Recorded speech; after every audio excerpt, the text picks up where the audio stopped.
The October wind carried a bitter edge through the streets of Mayfair, rattling the windows of the grand townhouses and sending dead leaves skittering across the cobblestones like whispered secrets too fragile to take root. Inside the opulent ballroom of Lord and Lady Pembridge, crystal chandeliers cast their warm glow upon the assembled company,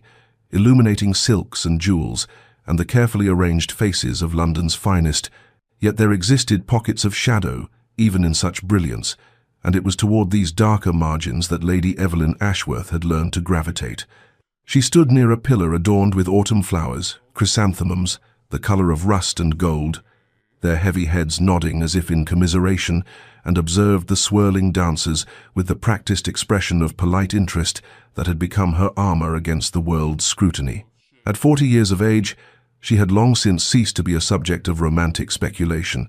She had instead become something far worse in society's estimation, an object of pity. She could feel it in the sidelong glances of the matrons, in the overly solicitous inquiries about her health, in the way conversations seemed to pause and redirect themselves when she approached, as though her unmarried state were a contagion that might spread through mere proximity. "Poor Lady Evelyn," they murmured behind fans painted with pastoral scenes that mocked the barrenness of her situation. 40 and unwed, what a tragedy. Such a handsome woman she was in her youth, and with reasonable fortune besides. One wonders what went wrong. She had wondered that herself, in the early years, but time had a way of filing down the sharp edges of regret until they became smooth and manageable, something one could carry in one's pocket without drawing blood. She had made her choices, or rather, choices had been made for her by duty and circumstance, and the inexorable expectations of family, and she had learned to inhabit the life those choices had constructed with as much grace as she could muster. The ballroom felt close despite its vastness, the air thick with perfume and perspiration, and the cloying sweetness of hothouse flowers forced to bloom out of season. Evelyn lifted her gloved hand to adjust the modest pearls at her throat, her mother's pearls, passed down not with joy but with a sigh of resignation that they would adorn no bride, and felt the familiar tightness in her chest that came from breathing air that seemed to belong to everyone but herself. Outside, she knew, the autumn chill was deepening toward winter, the season of death and dormancy, and she felt a kinship with those stripped trees in the squares, standing dignified in their bareness, no longer pretending to be anything other than what they were. "She never married, you know," a voice drifted from behind a nearby arrangement of ferns, loud enough to be overheard, soft enough to claim accident. One must assume there was some deficiency, some failing that prevented any gentleman from offering. Evelyn's fingers tightened imperceptibly on her fan, but her expression remained serene, as still as a portrait. Asterisk, let them wonder, asterisk, she thought, with the weary resignation of one who has ceased to fight battles that cannot be won. Asterisk, let them invent their stories. The truth would mean nothing to them anyway. Asterisk, but before our lover's fate is revealed, subscribe so you never miss a chapter of romance and scandal. And tell us in the comments, where are you watching from? Now, let's begin. If Lady Evelyn Ashworth had become an object of pity in the drawing rooms of London,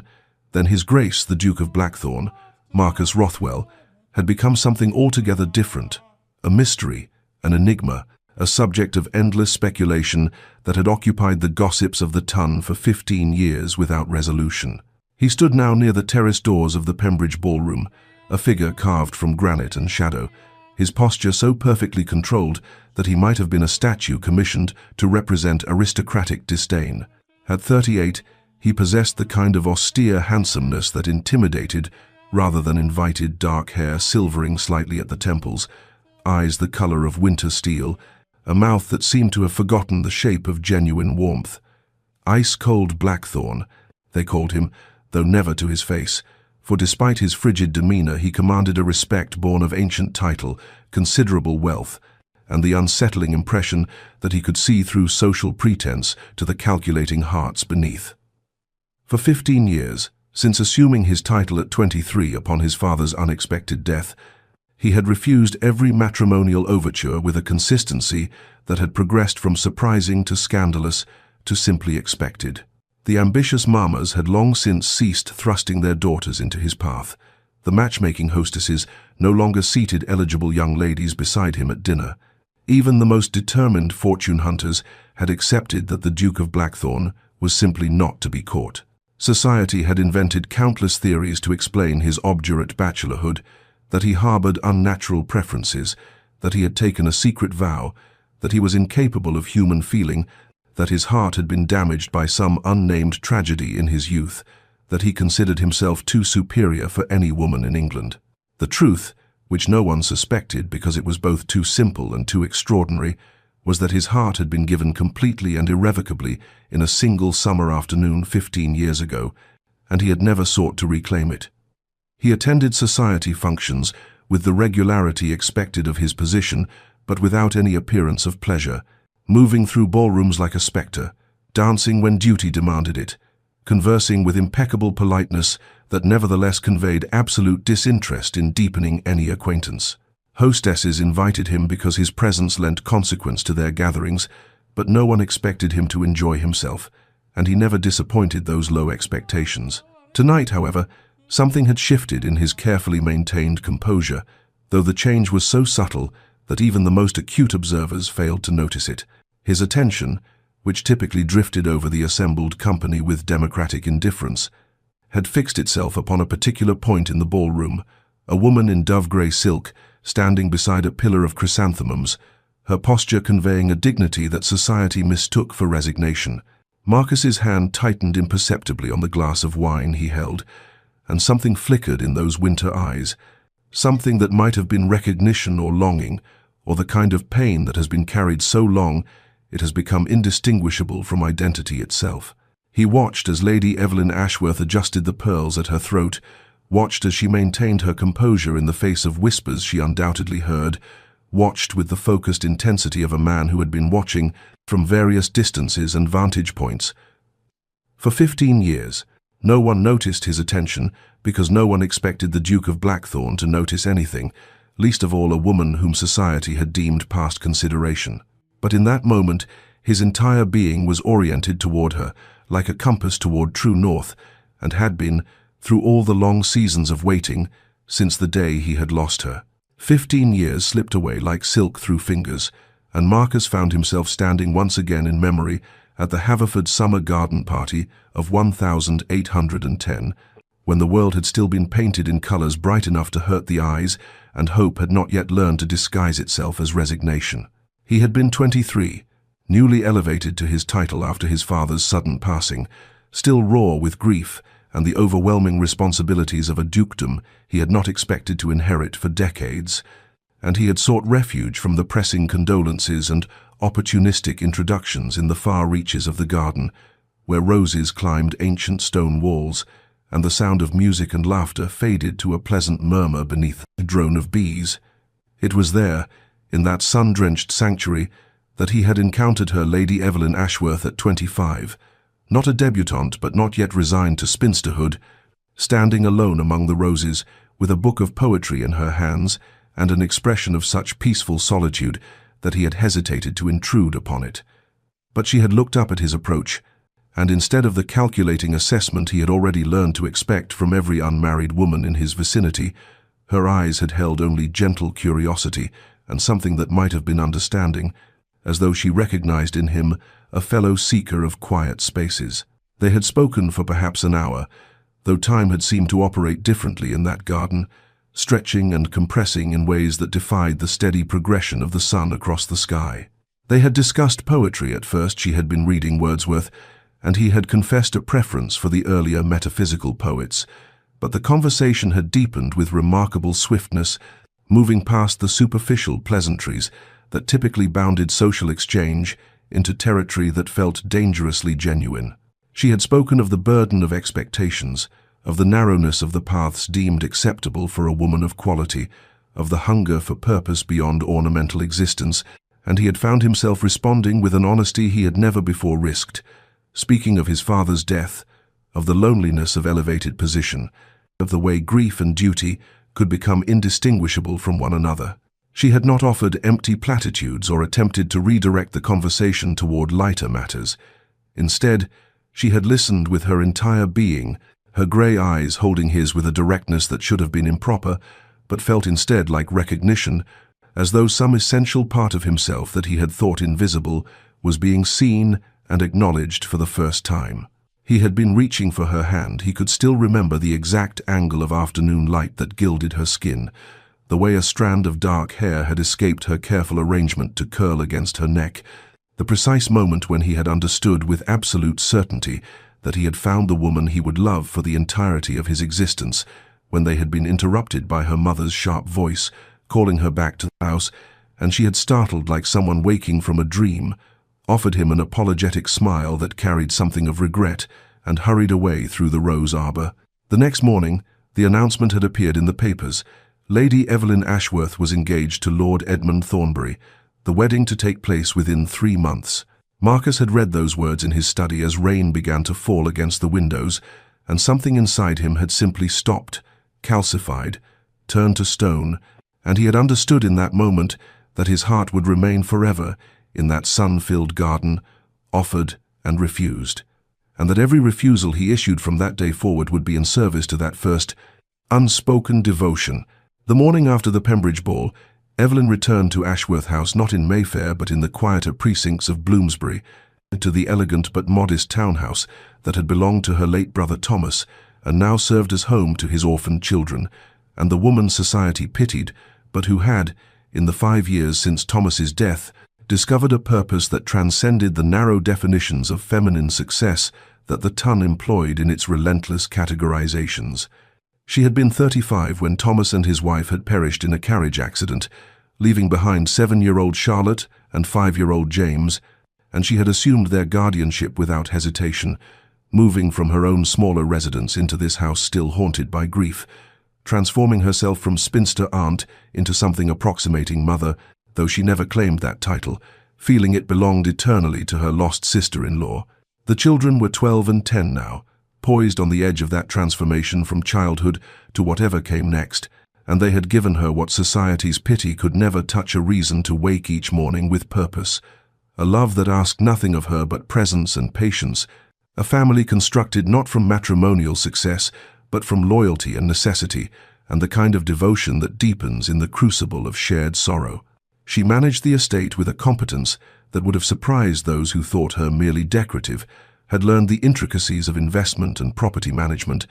corresponded with Thomas's man of business with an authority that initially surprised him and eventually earned his respect, ensured that her niece and nephew would inherit a legacy not diminished by her stewardship but enhanced by it. Charlotte was showing remarkable aptitude for languages and music, and Evelyn had secured the finest tutors, determined that her niece would have choices she herself had been denied.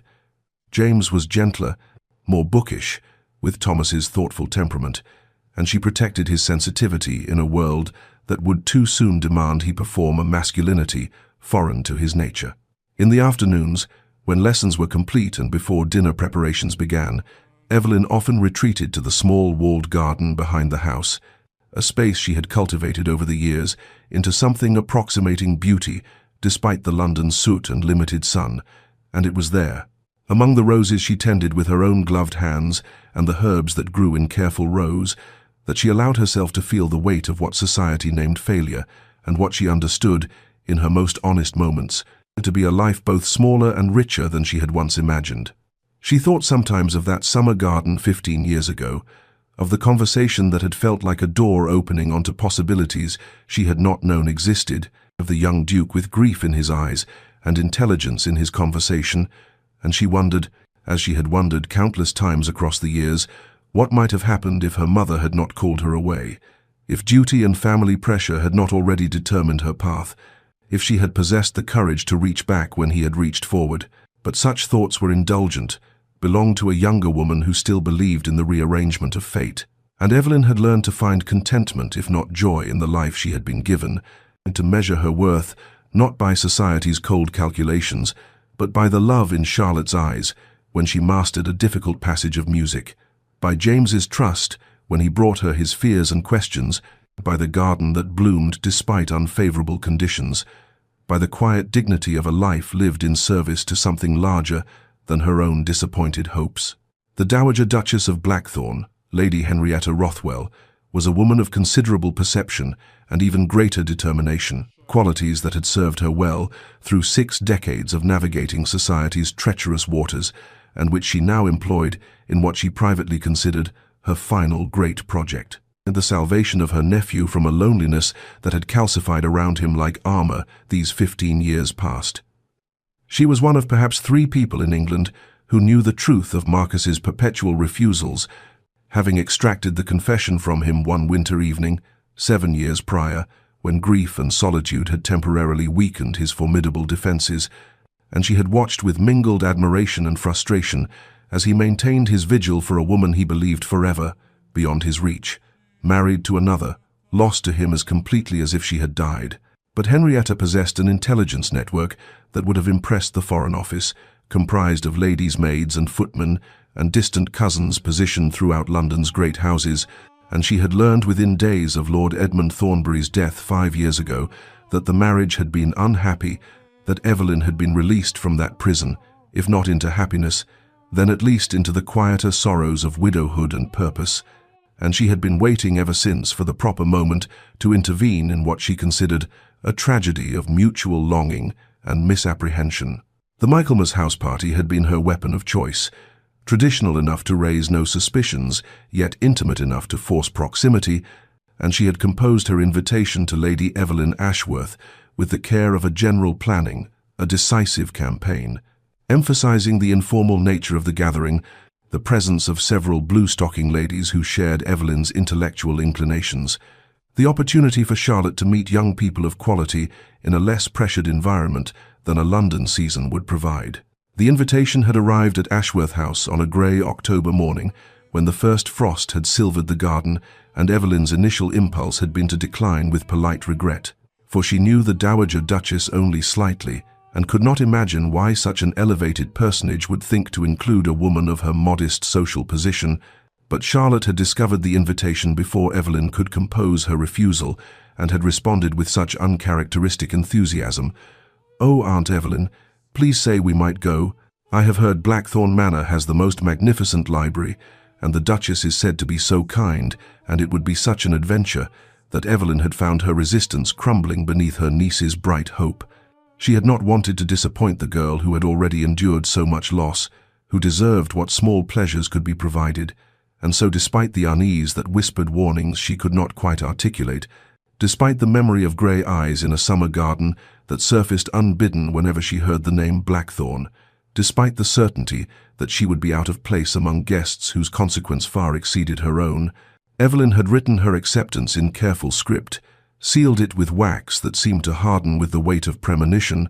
and dispatched it before wisdom could reassert itself, and remind her that women of 40 had no business accepting invitations that made their hearts beat faster for reasons they refused to examine too closely. Blackthorn Manor rose from the Derbyshire landscape like something conjured from darker imaginings, all grey stone and imposing architecture, its towers reaching towards skies that seemed perpetually overcast in this northern country.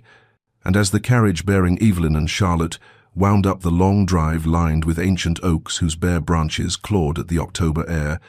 Evelyn felt her breath catch with something between apprehension and a recognition she could not name, as though the house itself were a physical manifestation of the man who inhabited it, formidable, solitary, built to withstand sieges, both literal and metaphorical. Charlotte pressed her face to the carriage window with undisguised excitement,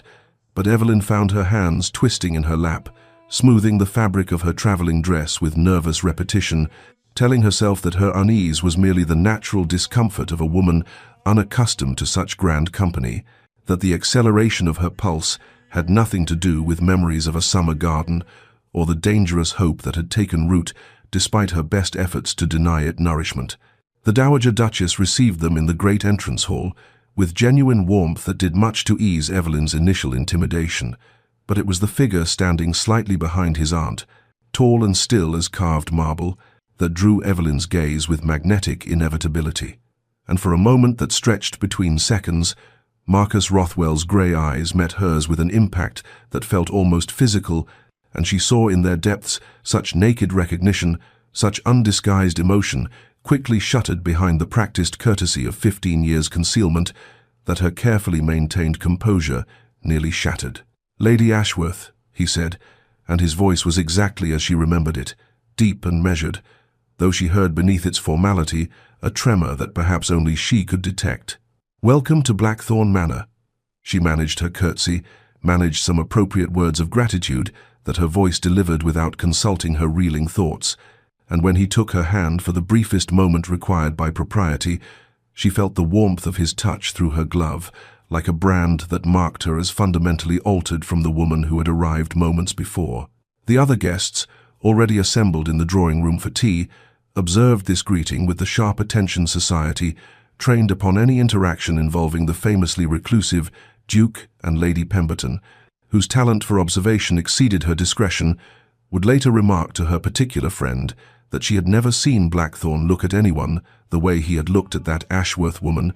as though she were some precious thing he had thought lost forever and could not quite believe restored to him, while Lord Hastings noted, with the confusion of a man who had watched Marcus refuse a dozen beautiful heiresses, that the Duke himself carried Lady Ashworth's travelling case up to her rooms, a task properly belonging to servants,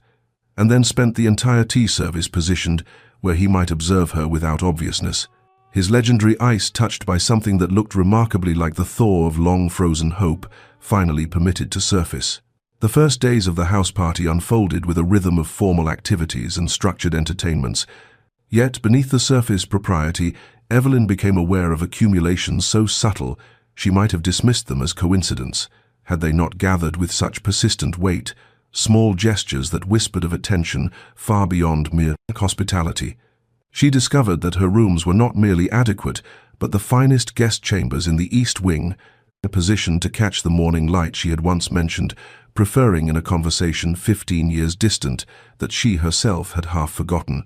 the windows overlooking gardens designed in the Italian style, with stone paths winding between boxwood hedges that held their green even in October's decline. At breakfast the first morning, she found without requesting it a pot of the specific Chinese tea she favored, a blend not commonly served, and which she had mentioned in passing only once in Marcus's hearing that long-ago summer, and when she glanced up in surprise, she caught his gaze upon her with an expression that vanished so quickly behind studied neutrality. She wondered if she had imagined the hope that had flickered there like candlelight behind glass. He remembered. Some part of her whispered with dangerous insistence, "He has remembered details you thought lost to time," and the realization sent confusion cascading through her carefully maintained equilibrium, because she could not fathom why a duke of his consequence would retain such minutiae about a woman he had met so briefly,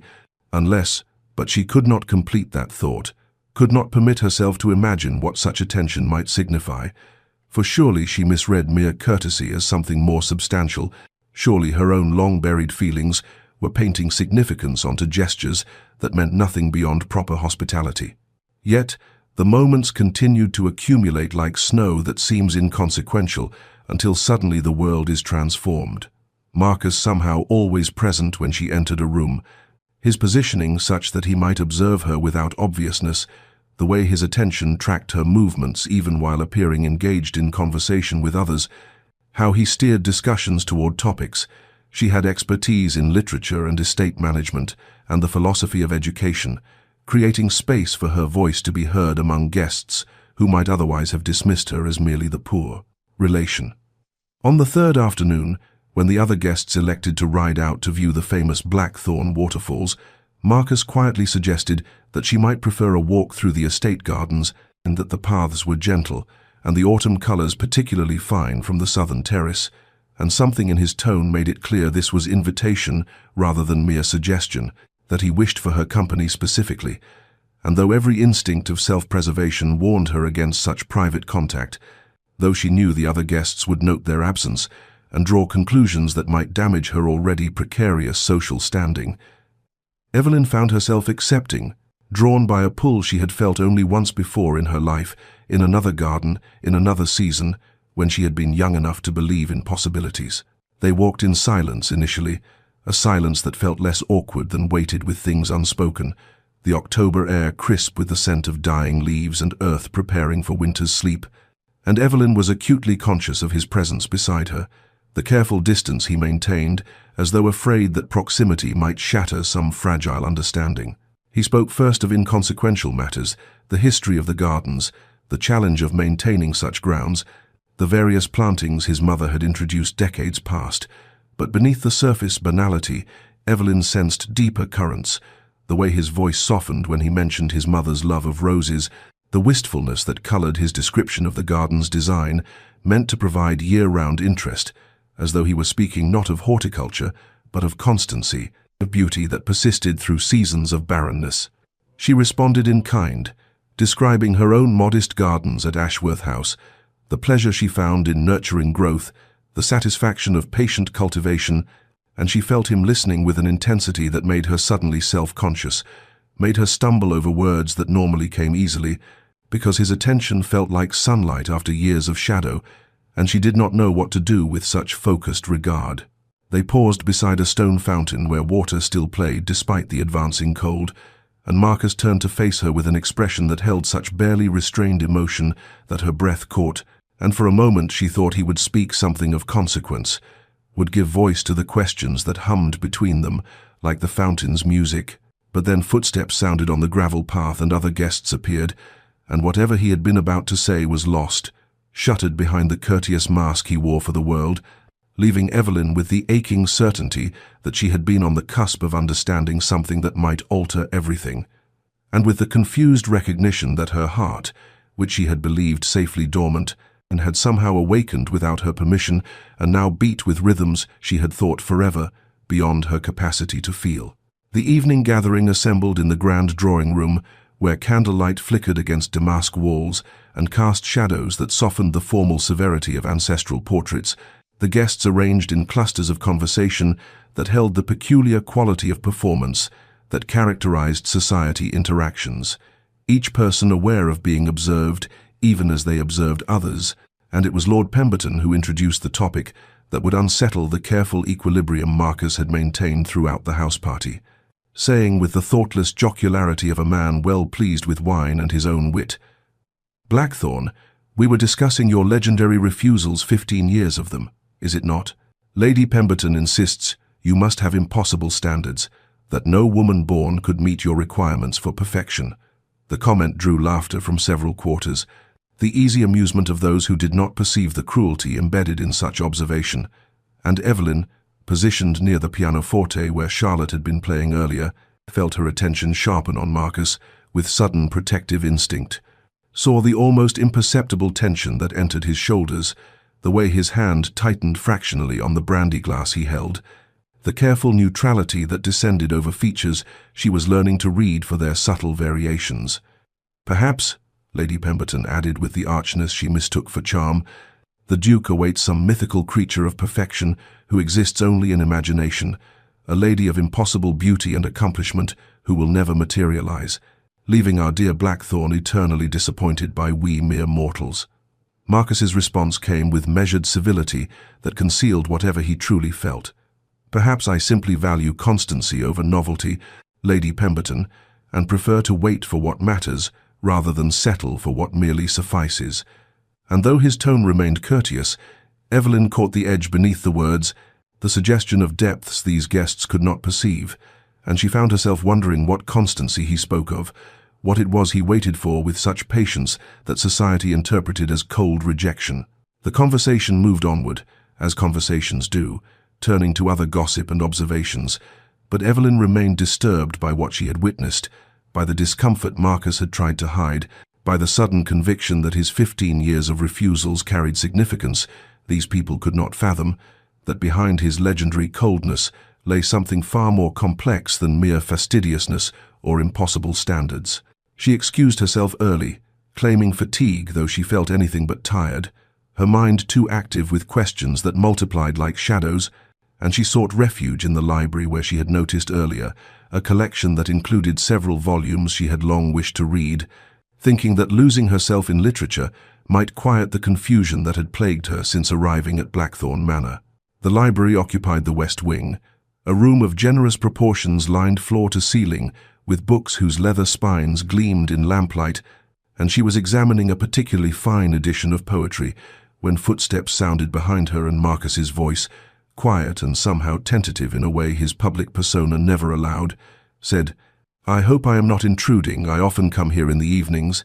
but I can leave if you prefer solitude." She turned to find him standing in the doorway with an uncertainty that seemed at odds with his usual assurance, and something in that vulnerability made her bold enough to say, "Please, stay, it is your library after all, and I confess I would welcome company that does not dissect one's character for entertainment." He stepped into the room fully then, and she saw relief cross his features like sunlight breaking through clouds, and he said, "They do not mean harm. Most of them, they simply cannot conceive that some choices arise from conviction rather than caprice,"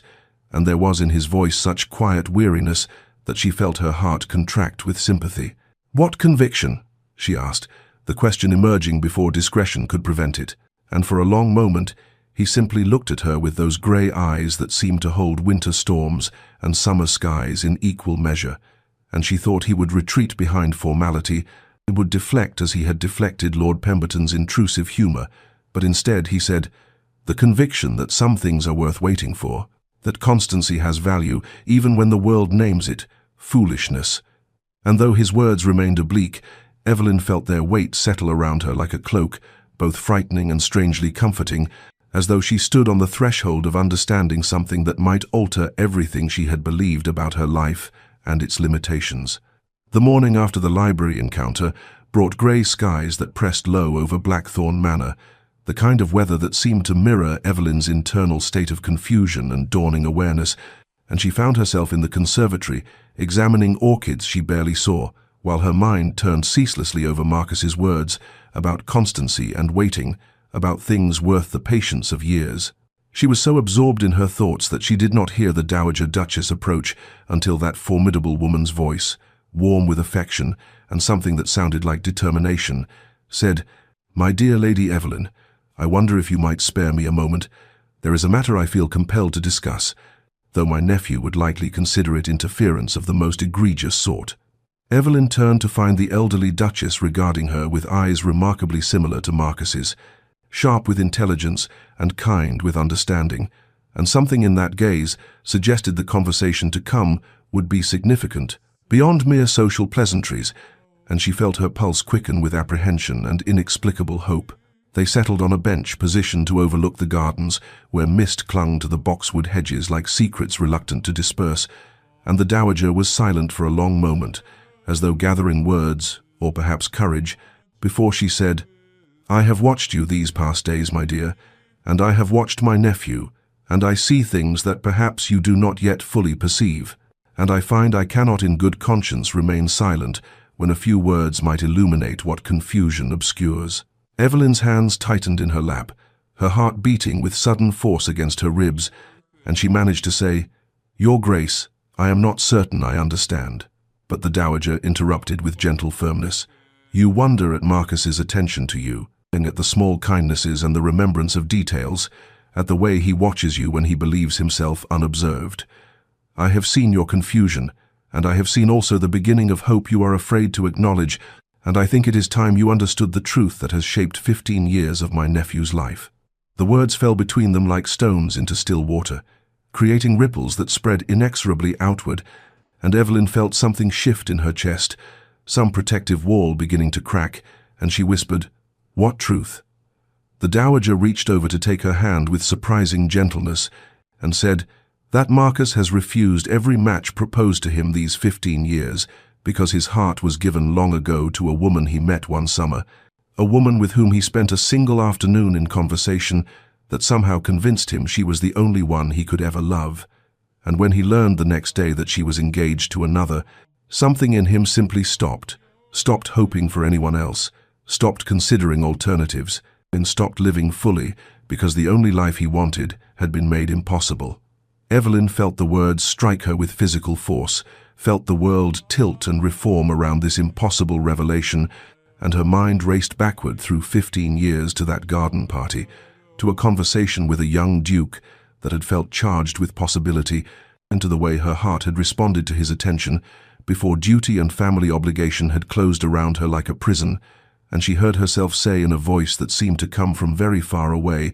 "No, surely you do not mean he could not have," but even as she spoke denial, understanding was flooding through her with the inevitability of dawn, illuminating connections she had been too blind or too afraid to perceive.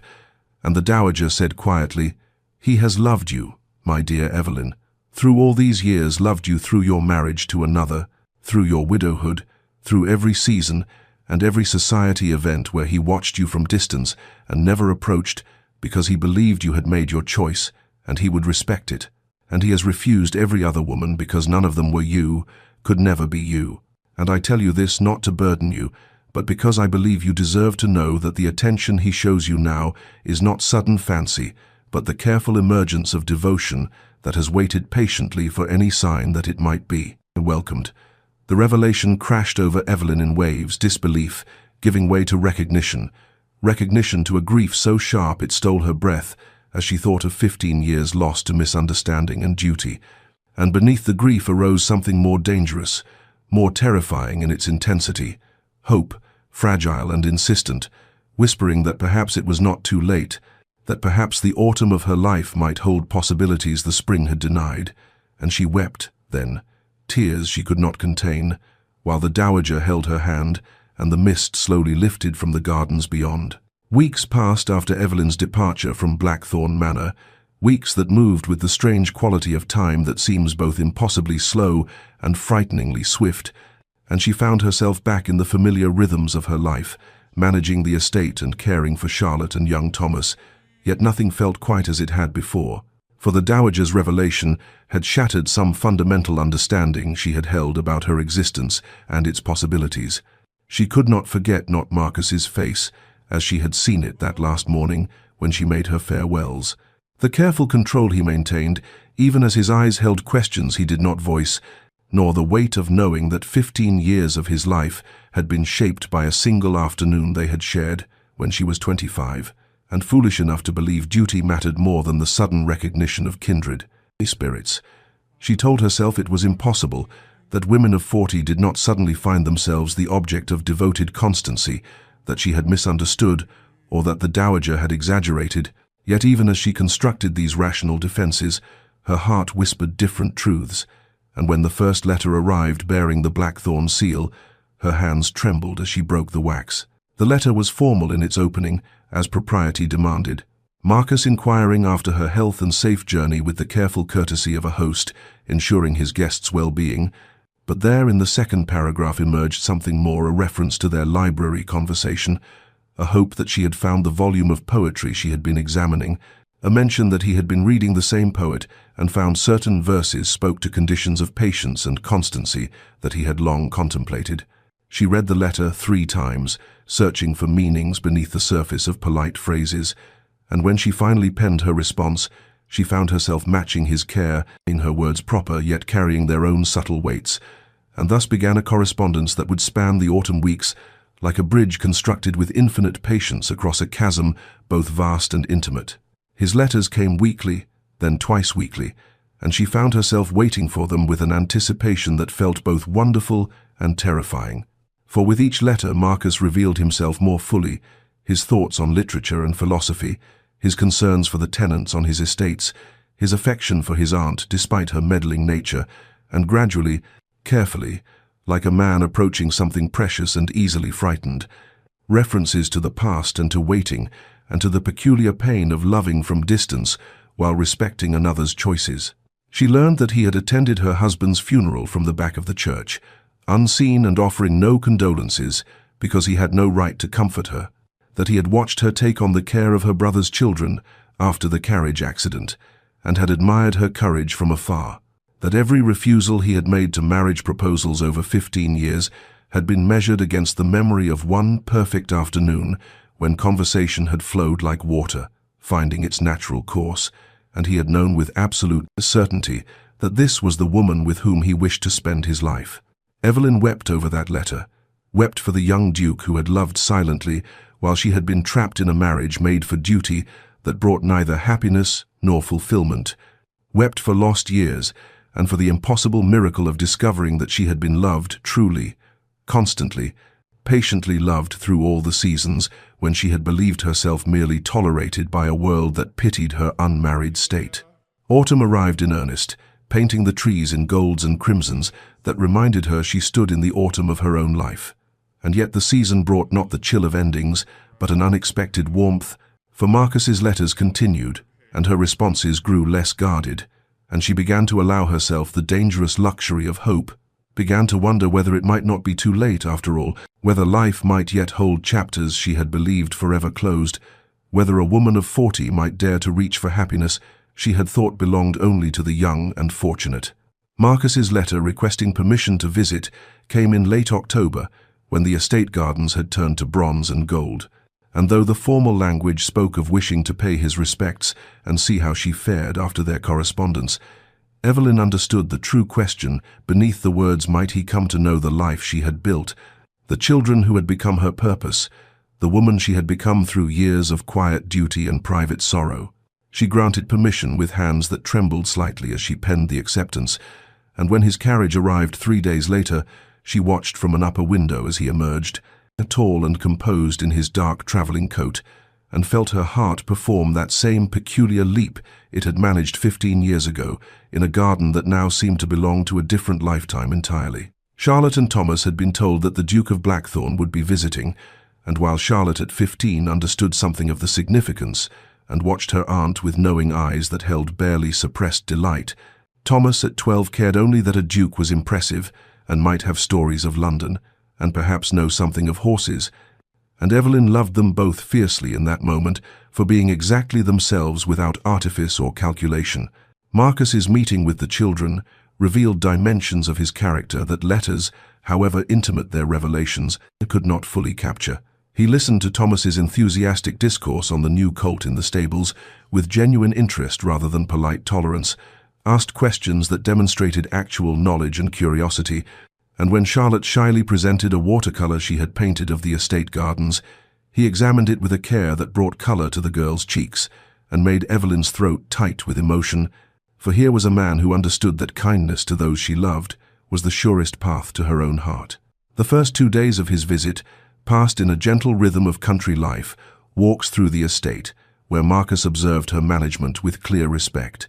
meals where conversation flowed easily between the 4 of them, evenings in the drawing room where Thomas read aloud from adventure novels while Charlotte worked on her embroidery, and the adults sat in companionable silence that felt more intimate than any declaration. Then on the 3rd night Thomas woke with fever, the sudden violent fever that strikes terror into any guardian's heart, and Evelyn spent the dark hours sponging his burning forehead and whispering prayers, while the household physician was summoned and pronounced it, likely an ague that must run its course, and when she emerged grey-faced from the sick room at dawn, she found Marcus waiting in the corridor still fully dressed, and he said simply, "Tell me what you need," and something in her chest that had been holding itself rigid for 15 years quietly broke open. He stayed, not retreating to London as propriety might have suggested, not maintaining polite distance as a formal suitor might, but staying through the crisis with a steadiness that proved devotion more eloquently than any poetry, and in the quiet hours of the sick room where they took turns sitting with Thomas while the boy's fever raged and broke and raged again, Evelyn discovered the deepest truth of Marcus's character in small gestures, the gentleness with which he helped lift Thomas to take water, the way he read to the boy in his careful deep voice when delirium made Thomas fearful, the fact that he never once suggested his presence was extraordinary or required gratitude, simply existed as a steady presence in the crisis, as though there were nowhere else he would rather be. And Evelyn understood then that constancy was not merely waiting, but this, the choice to remain present in difficulty, to offer strength without expectation of return, and to love, not just in imagined futures, but in the mundane and frightening present where real life was actually lived. Thomas's fever broke on the 4th morning, with the gentleness of dawn light spreading across a landscape, and when the physician pronounced him past the crisis and needing only rest and nourishment to recover fully, Evelyn felt something release in her chest that had been wound tight with fear, and she stood at the sick-room window watching the pale November sun touch the frost-covered garden, while behind her Marcus spoke quietly to the boy about how brave he had been and promised to show him a particular trick with the new colt once he was strong enough to walk to the stables. Charlotte had fallen asleep in the chair beside her brother's bed, exhausted from her own vigil, and Marcus lifted the girl with surprising tenderness and carried her to her own chamber, and when he returned, he found Evelyn still at the window, with tears sliding silently down her face. Not tears of grief now, but of overwhelming emotion that had nowhere else to go. The accumulation of fear and relief and gratitude, and something far more dangerous that she had been holding back through all the crisis hours. He came to stand beside her without touching, his presence solid and warm, and after a long moment of silence he said quietly, "I have spent 15 years waiting, Evelyn. 15 years in which I might have married another and built a different life. And there were times when I questioned whether I was being foolish, whether devotion to a memory was simply another form of cowardice, whether I was using that single afternoon as an excuse to avoid the risks of real connection." And she turned to look at him then, seeing the lines that time had etched around his eyes, the silver threading his dark hair, the face that had become distinguished rather than merely handsome, and he continued,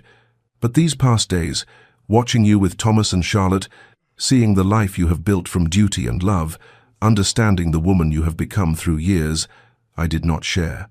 I know now that waiting was not foolishness, but the only honest choice I could have made, because love is not merely feeling but recognition, and I recognized you 15 years ago, as surely as I recognize the sun that rises each morning, and that recognition has never faltered, never dimmed, never been surpassed by any other woman I have met in all the years between then and now." His words broke something open in her that had been sealed since the morning 15 years ago when she had accepted another man's proposal because her father had said it was a good match and her duty was clear, and she wept. Then not quietly, but with the full force of grief for time lost and for the young woman who had made a choice she thought was right and had paid for it with years of quiet unhappiness, wept for the constancy she had not known existed until it was revealed to her, wept because at 40 she had believed all chances for genuine love had passed her by, and yet here stood a man who had waited through 15 years of refusals and loneliness because he had recognized in her something worth waiting for. And when Marcus finally touched her, his hand gentle on her shoulder, she turned into his embrace and let herself be held while the November sun climbed higher. And somewhere in the house, the sounds of morning routine continued, and Thomas slept peacefully in his bed, and the world went on turning. But here in this quiet room, two people who had been waiting for 15 years finally allowed themselves to acknowledge that the waiting might be reaching its end. When she could finally speak through the subsiding tears, Evelyn pulled back slightly from Marcus's embrace, her hands trembling as she wiped at her wet cheeks with a gesture that held something almost apologetic, as though she had committed some breach of propriety by allowing him to witness the fullness of her grief and confusion, and she said in a voice still thick with emotion, "You must understand 15 years ago, when my father told me that Lord Ashworth had made an offer,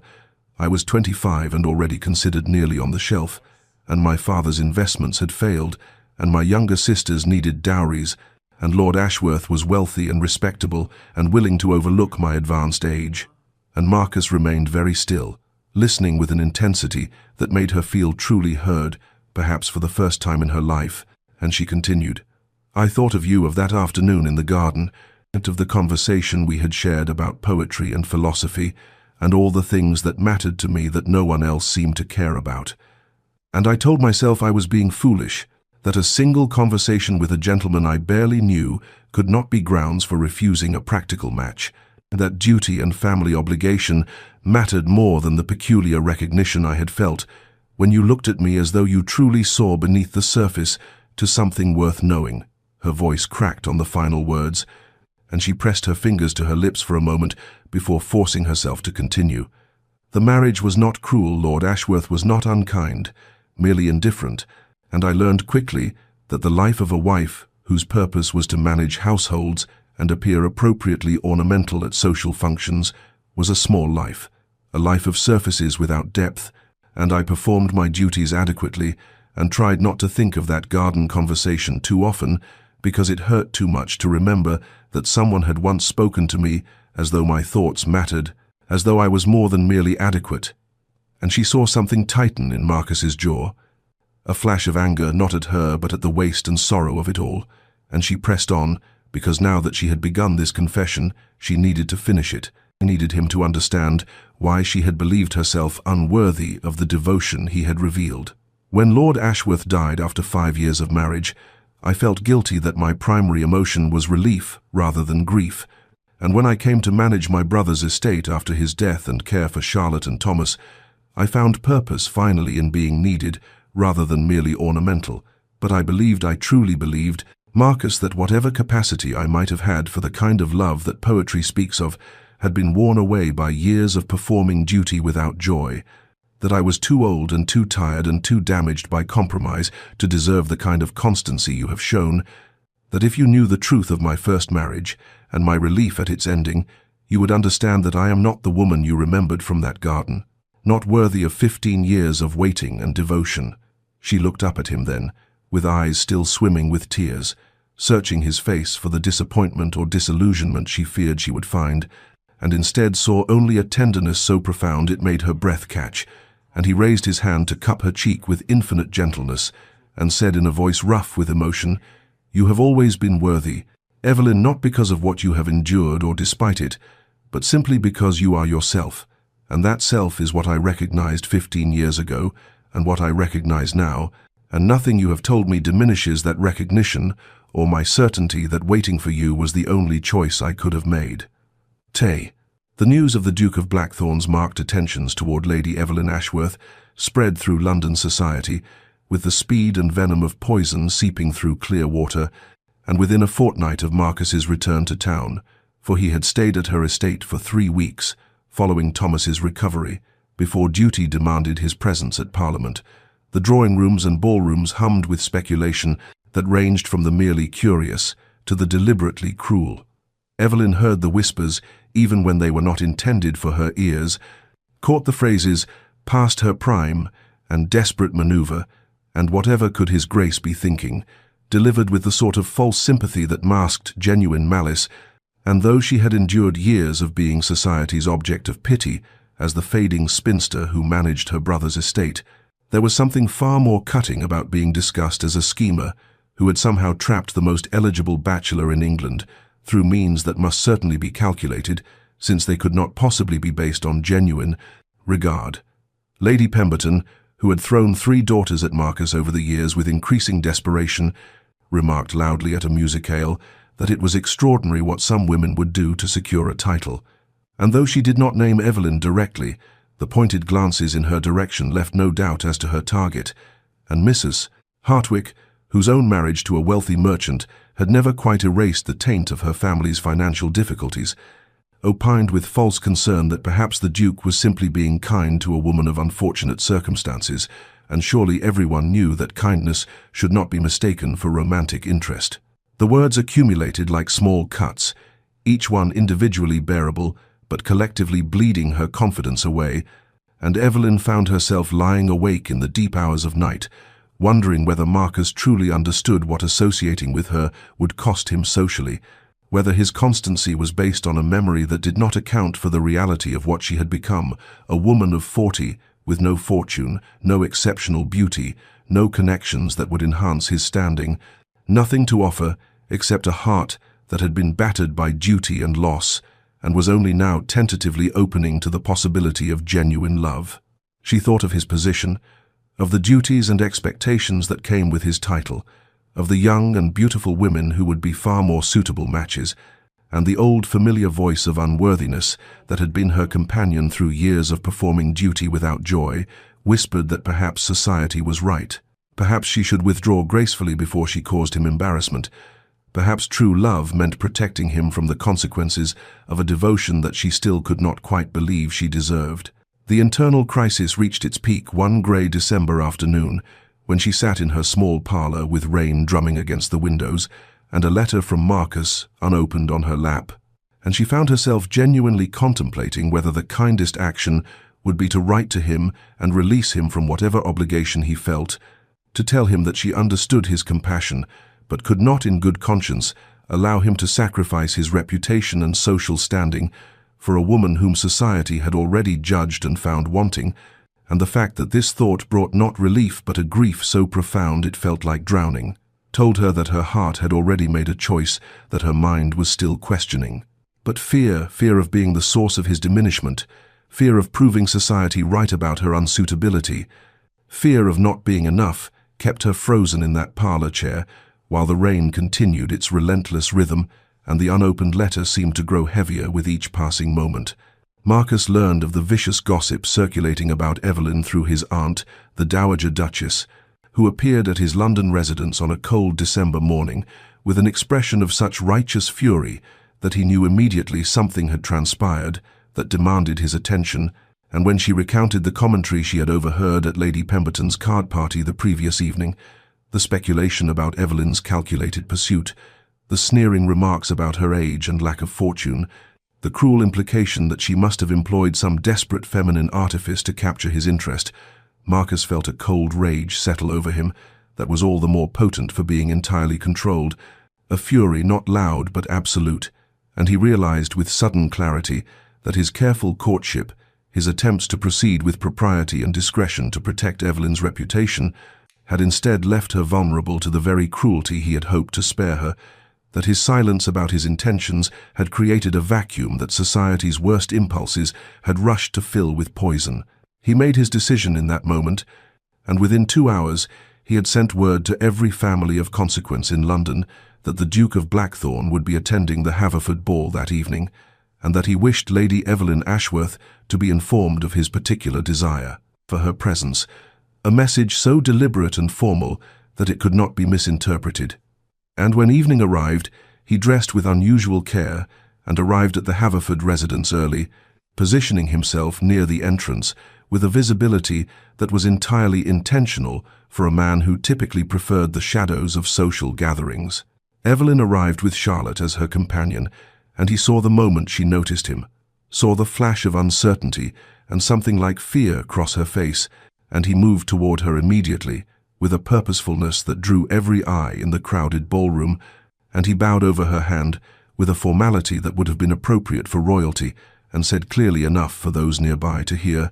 "Lady Evelyn, you honor me with your presence. I have been anticipating this evening with particular eagerness, as there is a matter of some importance I wish to make known." And he offered his arm and led her to the center of the room, where the crowd parted instinctively before them. And in that moment, when the music had ended and conversation had dimmed, and all of London society seemed to hold its breath, Marcus turned to face the assembly with Evelyn's hand still resting on his arm, and spoke with the clear authority of a man who had commanded attention in Parliament and would brook no contradiction. "I believe it is time to address certain speculations that have been circulating regarding my attentions to Lady Evelyn Ashworth," he began, his voice carrying to every corner of the ballroom, "and to correct the misapprehensions that seem to have taken root in minds that prefer malicious fantasy to simple truth." And he felt Evelyn stiffen beside him, but he pressed gently on her hand in reassurance, and continued, "For 15 years I have refused every match proposed to me, and society in its wisdom has attributed this to pride, to impossible standards, to eccentricity or coldness of temperament, and I have allowed these speculations to stand uncorrected, because the truth was a private matter that concerned only myself. But I find I can no longer remain silent when that silence permits cruelty toward a woman whose worth exceeds that of everyone in this room, including myself." And there was steel in his voice now, a controlled fury that made several of the assembled ladies pale and gentlemen shift uncomfortably, and he turned slightly to look at Evelyn, whose eyes were wide with shock and beginning to shimmer with tears, and he said more gently, but still clearly enough for all to hear, "15 years ago I met Lady Evelyn at a summer garden party, and in the course of a single afternoon's conversation I recognized in her a depth of character, an intelligence of mind, and a genuine beauty of spirit that I knew I would never find replicated in any other woman. And though circumstances prevented any understanding between us at that time, I have measured every woman I have met since against that recognition and found them all wanting not because of any fault in them, but because my heart had already made its choice." And he heard the collective intake of breath from the assembled crowd, saw Lady Pemberton's face flush with mortification, and he concluded with quiet finality, "I have waited 15 years not out of obstinacy but out of love, and I would gladly wait 15 more if necessary, though I hope most fervently that Lady Evelyn will not require such patience from me and anyone who questions her worthiness or suggests that she has employed any artifice beyond being herself, questions my judgment and insults a woman whose integrity and character surpass those of her critics as the sun surpasses a candle's flame." The silence that followed Marcus's declaration in the Haverford ballroom was absolute, and Evelyn found herself unable to speak or move as tears spilled down her cheeks, while the assembled company remained frozen in shock. And it was only when the Dowager Duchess began to applaud with deliberate approval that the spell broke, and others joined in uncertain acknowledgement of what they had witnessed. But Marcus paid no attention to any of them, his focus entirely on Evelyn as he gently guided her toward the terrace doors and out into the December night, where the cold air felt blessedly cleansing after the suffocating atmosphere of judgment and speculation. They stood in silence for a long moment while Evelyn struggled to compose herself, her gloved hands trembling as she pressed them against her face, and Marcus waited with the patience that had characterized 15 years of his life, until finally she lowered her hands and looked at him with eyes that held wonder and disbelief, and a fragile hope that seemed almost painful in its tentative emergence. And she whispered, "You should not have spoken, so you have made yourself vulnerable to society's censure on my behalf." But he smiled slightly and replied, "I have never cared for society's censure, only for its cruelty toward you, and that I will not tolerate." And then his expression grew serious, and he said quietly, "Evelyn, I realize that this is neither the time nor the place I would have chosen, but I find I cannot wait any longer to ask you a question that has lived in my heart for 15 years. And before she could respond, he continued, "Will you come with me, not now, not tonight, but tomorrow? There is a place I wish to take you, where we can speak without an audience, where I can ask you properly what I should have asked 15 years ago had circumstances permitted." The following afternoon found them traveling in Marcus's carriage through countryside that had grown familiar to Evelyn. Over the past months, and when they turned onto the drive leading to Havenbrook House, the estate where that fateful summer garden party had taken place 15 years prior, she understood with a clarity that stole her breath what he intended, and her heart began to race with an anticipation that felt both terrifying and inevitable. The house itself was closed for winter, its owners in London for the season, but Marcus had obtained permission to visit the grounds, and he helped her down from the carriage and offered his arm as they walked through gates that opened onto gardens, now touched by winter's hand, the flower beds dormant and the trees stripped of leaves except for the stubborn brown foliage that clung to the oaks, and autumn leaves for some had fallen only recently in December's mild spells, skittered across the path before them as they walked in silence toward the rose arbor, where they had first spoken all those years ago. The arbor itself was bare now, the roses cut back to sleeping stumps, but the bench remained where it had been, weathered by 15 winters but still solid, and Marcus guided her to sit and then joined her, and their bodies close in the cold air, and for a moment he simply looked at her with an expression of such profound tenderness that she felt tears threatening again, and then he reached into his coat and withdrew a small velvet box that showed signs of age and much handling, and he opened it to reveal a ring, a sapphire surrounded by small diamonds, elegant and understated and clearly chosen with care long ago, and he said quietly, "I purchased this 16 years ago, before I ever met you, thinking someday I would find the woman I wished to marry, and then I met you, and knew I had bought it for you, though I did not know it at the time, and I have carried it with me ever since that day, through 15 years of waiting, through every refused proposal and every speculation about my intentions, because I knew that if I ever had the chance to offer it to you, I wanted to be ready. I wanted to be able to say that I had held on to this symbol of my commitment through all the years that separated us." He took her left hand in his, and she felt the trembling in his fingers that matched her own, and he said with simple directness that held more weight than any flowery speech, "Evelyn Ashworth, you are the only woman I have ever loved, the only woman I will ever love, and I am asking you not out of obligation or pity or any sentiment other than the absolute certainty that my life is only complete when you are in it. Will you marry me? Will you allow me the honor and joy of spending whatever years remain to us, proving every day that you are cherished and valued and loved beyond measure?"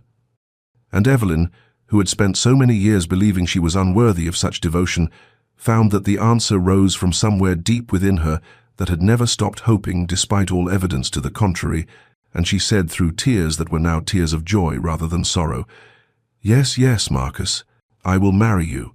And as he slipped the ring onto her finger where it fit, as though it had been made for her alone, the winter sun broke through the clouds overhead, and illuminated the dormant garden with unexpected warmth, and she thought that perhaps life was like these gardens, seeming dead in winter, but holding beneath the surface all the promise of spring's eventual return. Months passed, and the winter that had witnessed their engagement softened into early spring,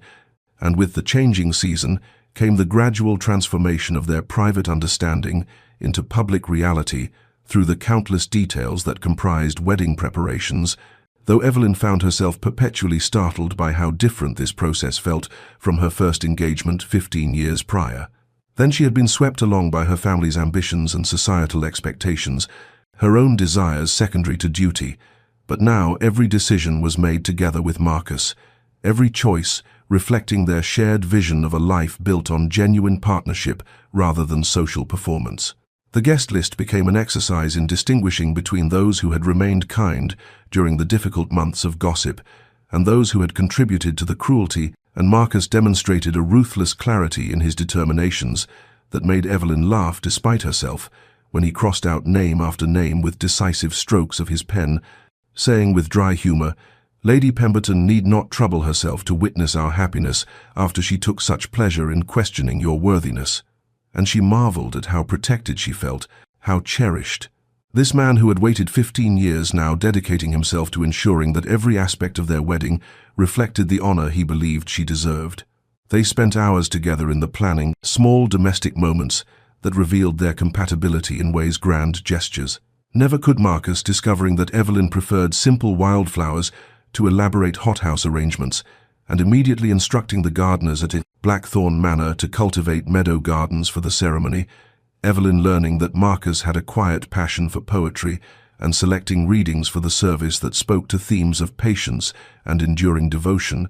both of them finding joy in these small revelations and in the gradual weaving together of their separate lives into a shared tapestry. Charlotte and young Thomas, Evelyn's niece and nephew, were delighted by the developments and threw themselves into preparations with enthusiasm that warmed her heart, Charlotte insisting on helping select Evelyn's wedding gown and declaring with the fierce loyalty of youth that her aunt would be the most beautiful bride London had ever seen, regardless of what the spiteful gossips claimed, and Thomas, forming an immediate attachment to Marcus that manifested in constant questions about horses and estate management and the Duke's experiences in Parliament, and Marcus responded to the boy's attention with a patience and genuine interest that showed Evelyn yet another dimension of the man she was to marry. There were moments when the wonder of it all overwhelmed her. She would be examining fabric samples or reviewing menus and would suddenly have to pause, struck by the realization that this was truly happening, that she was not dreaming, that Marcus Rothwell genuinely wished to marry her and counted himself fortunate in the prospect. And during one such moment Marcus found her standing motionless in the morning room of her estate, with tears streaming down her face, and he immediately came to her with concern until she explained through her tears that these were tears of happiness, that she simply could not quite believe that she was allowed this much joy after so many years of resignation, and he had held her and said quietly, "You are allowed every happiness, Evelyn. You have always deserved far more than life has given you, and I intend to spend the rest of my days attempting to remedy that injustice." The wedding itself was planned for late April, when the Blackthorn Gardens would be at their most beautiful, and as the date approached, Evelyn found herself moving through her days in a state of quiet contentment that felt almost unfamiliar after decades of mere acceptance. And when the morning of her wedding arrived with clear skies and gentle sunshine, she dressed in a gown of ivory silk that Charlotte pronounced perfect, while the girl fussed over the arrangement of wildflowers in Evelyn's hair, and as she prepared to leave for Blackthorn Manor, she caught sight of herself in the mirror and saw not an aging spinster grateful for unexpected rescue, but a woman genuinely loved and choosing love in return, and the distinction made all the difference. The ceremony took place in the chapel at Blackthorn Manor, with only those closest to them in attendance, the Dowager Duchess beaming with satisfaction at having engineered their reunion, Charlotte and Thomas standing as witnesses, a handful of true friends who had remained steadfast during the gossip, and the household staff who had served Marcus faithfully through 15 years of waiting,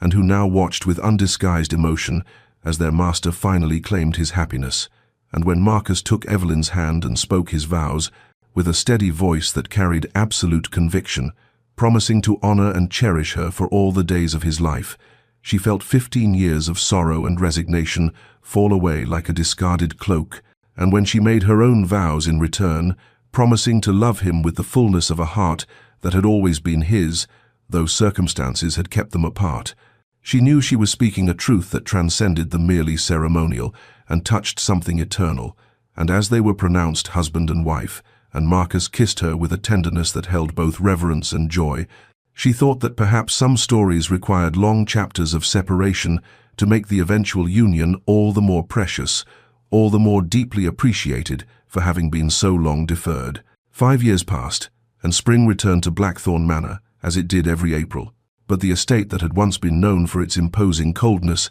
and austere formality had been transformed into something altogether different. Warmth emanated from every window, where curtains now hung in cheerful colors rather than heavy burgundy. Laughter echoed through corridors that had known decades of silence, and the gardens that Marcus had once walked alone now teemed with life, as children raced along the paths and played among the flower beds that Evelyn had redesigned, to include not only formal plantings but wild corners where imagination could flourish unrestrained. Evelyn herself, now 45 and the Duchess of Blackthorn for 5 years, stood at the window of the morning room watching, as her daughter 4-year-old Catherine, with Marcus's dark hair and her own grey eyes, attempted to teach her younger brother James the proper way to feed the ducks at the ornamental pond, while Charlotte, now 20, and visiting from London, where she had recently become engaged to a respectable young solicitor, supervised with the patient affection of an older sister, and Thomas, 18, and preparing to enter Oxford in the autumn, carried James on his shoulders when the 2-year-old grew tired of walking, and the scene filled Evelyn with a contentment so profound that she sometimes had to pause and simply breathe through the magnitude of it, this life she had been given after so many years of believing herself consigned to loneliness. The invitation had arrived 3 weeks prior, a ball at Haverford House, the same venue where Marcus had made his public declaration 5 years ago, where society had witnessed his devotion and been forced to acknowledge what their gossip could not diminish, and Evelyn had felt a moment of hesitation upon seeing the gilt-edged card, memories of older balls, where she had endured pitying glances and whispered commentary rising unbidden. But Marcus had simply taken her hand and said, "We need not attend if it causes you discomfort," and she had realized with sudden clarity that she wanted to go, wanted to walk into that ballroom not as the pitiable spinster she had once been, but as the woman she had become through love and partnership and the gradual healing of old wounds. And so on the appointed evening she dressed in a gown of deep sapphire silk that Marcus had commissioned from London's finest modiste, the color chosen to match the ring she still wore and never removed, and when she descended the stairs to find him waiting in the entrance hall, dressed in formal black that emphasized the silver now threading through his dark hair, he looked at her with an expression of such open admiration that she felt beautiful, not because society might deem her so, but because he saw her thus, and his opinion was the only one that had ever truly mattered. They arrived at Haverford House as the ball was well underway, and when they were announced His Grace the Duke of Blackthorn and Her Grace the Duchess, Evelyn felt the familiar hush fall over the nearest guests, but this time the silence held no malice, only curiosity and a certain respect, for the story of the Duke who had waited 15 years had become legend in the 5 years since their marriage, and society had been forced to acknowledge that what they had dismissed as impossible had proven to be simply inevitable, requiring only patience and the courage to claim it when the moment arrived. As they moved through the ballroom, Evelyn found herself comparing this entrance to that ball 5 years ago, when she had walked alone, enduring scrutiny and pity, and the contrast was so stark that she had to press Marcus's arm for reassurance, and he understood immediately, drawing her closer and murmuring, "You are the most remarkable woman in this room, and I am the most fortunate man in it." And she believed him because 5 years of marriage had taught her that Marcus never spoke anything but truth, especially in matters of the heart. The ball concluded near midnight, and they returned to Blackthorn Manor through roads silvered by moonlight, both pleasantly tired from dancing and conversation, and as their carriage rolled up the familiar drive, Evelyn felt Marcus's hand tighten around hers in a gesture that had become their private language for contentment, for coming home not just to a place but to each other, And when they entered the house, they found the Dowager Duchess still awake in the drawing room despite the late hour, reading by the fire and waiting to hear Catherine recite a poem she had memorized that day. And this simple domestic scene, the grandmother's patience, the child's earnest performance,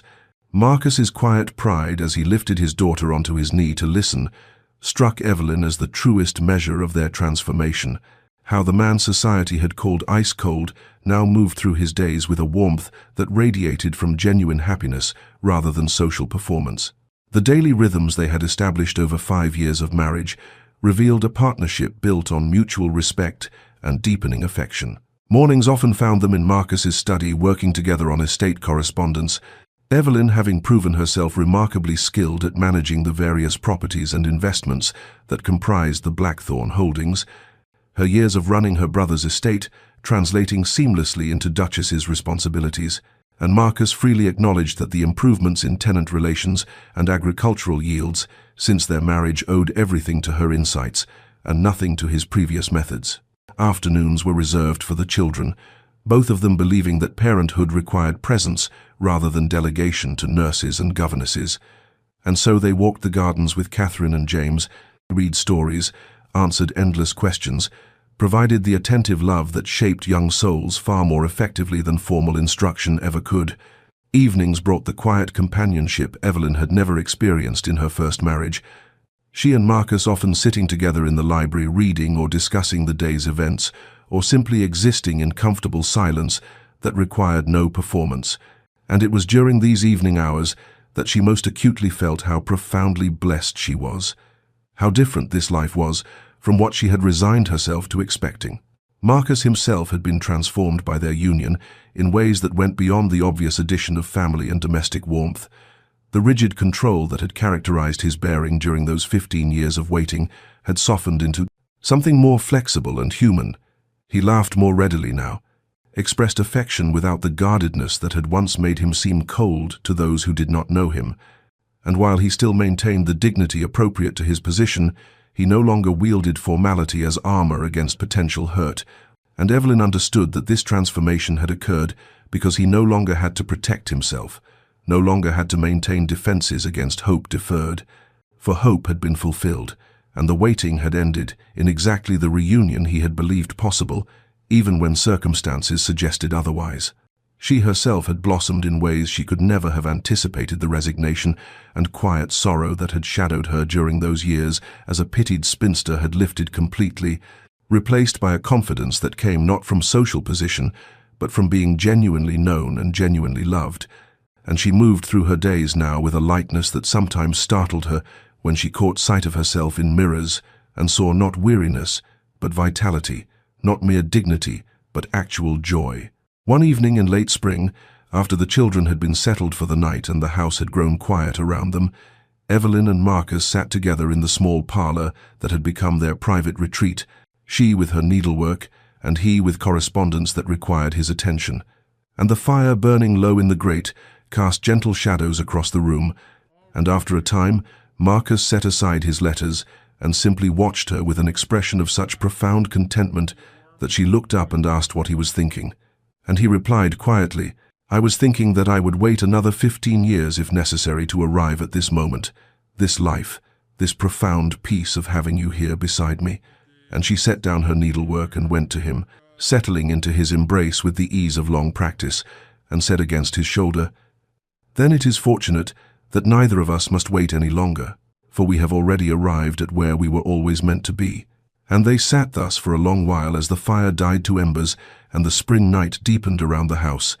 two people who had taken the long path to happiness and who treasured it all the more for having understood what it meant to live without it, their patience and constancy finally rewarded with the simple, extraordinary gift of being together,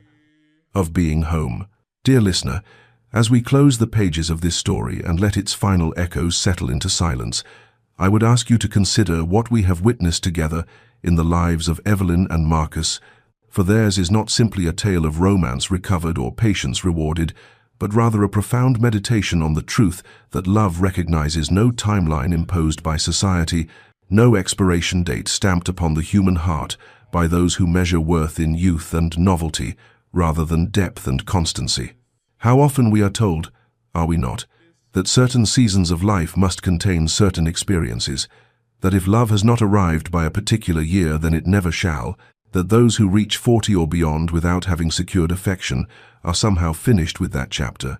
relegated to watching from the margins, while others live the stories they themselves have been denied. And yet, Evelyn's life demonstrates the falseness of such cruel arithmetic, for at 40 she stood at what she believed was the end of possibility, and society agreed with her assessment, pitied her for it, whispered about her at balls, and gathered her into that category of women deemed surplus to the marriage market. And she had accepted this judgment as she accepted autumn's chill, with resignation born of exhaustion rather than genuine conviction. But Marcus teaches us something even more radical, does he not? For his waiting was not passive resignation but active faith, 15 years of refusals that society interpreted as pride or peculiarity, when in truth they represented the most profound form of devotion. The willingness to remain alone rather than settle for companionship that was not communion, to endure speculation and criticism rather than betray the truth of his heart. And in this he shows us that real love does not fade with time but rather deepens, becomes more certain, more willing to wait, because it recognizes something worth waiting for. Consider how their story contradicts everything we are taught about timing and readiness, how Evelyn at 40 possessed depths of character that her 25-year-old self could not have offered, how the sorrows she had endured and the responsibilities she had shouldered had refined her into someone capable of true partnership rather than merely decorative companionship, how Marcus's 15 years of waiting had not been wasted, but rather had been the necessary preparation for recognizing and cherishing what he was finally given. And perhaps this is the deepest lesson we might carry away from their experience, that our timelines are not society's timelines, that the chapters we believe finished may only be pausing before continuation, that the story we think we know may yet have acts unwritten and transformations we cannot currently imagine. If you are listening to this in a season of your own waiting, whether you are 25 or 40 or 60, whether you have loved and lost or never yet loved at all,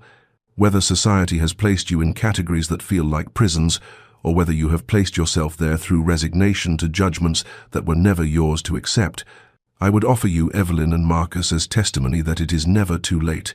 that genuine love waits and transforms and arrives precisely when it is meant to, that patience is not weakness, but rather the quiet strength of those who understand that some things cannot be rushed and should not be compromised, and that the waiting itself, though painful, it is not wasted if it prepares us to recognize and receive the gift when it finally arrives. May you find peace in your own timing, whatever season you inhabit, and may you hold space for possibilities you have not yet imagined, and may you rest tonight knowing that your story, like Evelyn's, may yet contain chapters that will transform everything you thought you knew about what your life could hold. This has been a Romantic Tales production,